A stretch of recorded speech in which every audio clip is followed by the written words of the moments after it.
Sujet différent de celui d'hier. Baouri, une exclusion VIP. Oui, si l'on devait résumer le rôle de Baouri dans l'actuel échiquier politique guinéen, on pourrait le comparer à cette lampe débranchée qui orne le coin du salon.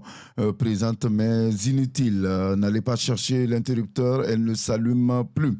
Le Premier ministre guinéen brille par son ombre, pas celle qu'il projette sous les décisions importantes, il n'y en a pas, mais celle qu'il incarne dans des petites cérémonies officielles d'ouverture ou de fermeture de séminaires.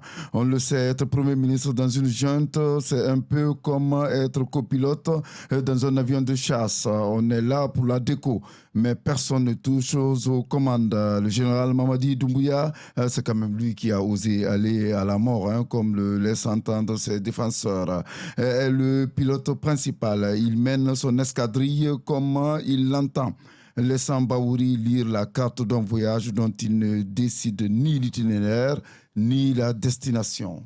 Premier ministre ou figurant? Alors, souvenez-vous du symposium dédié à Feu Elhadj Sekouna Souma, un homme pour qui le général Doumbouya voue un respect religieux.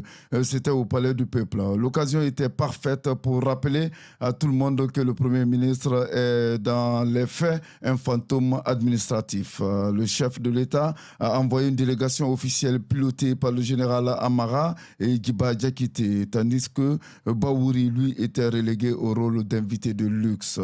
Même le projet Simandou, la grande aventure minière de la Guinée, avance sans Baouri. Si ce projet était un train, notre Premier ministre attend toujours à la gare une valise vide à la main.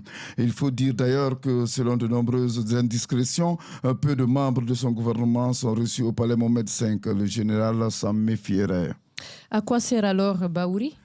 Rappelons que depuis la formation de son gouvernement, Baouri semble avoir été soigneusement désarmé.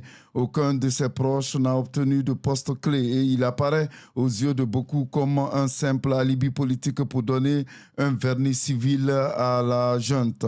Une caution démocratique, diraient les optimistes. Un accessoire de vitrine, répliqueront les caustiques. À quoi sert-il alors? C'est votre question. Il meuble.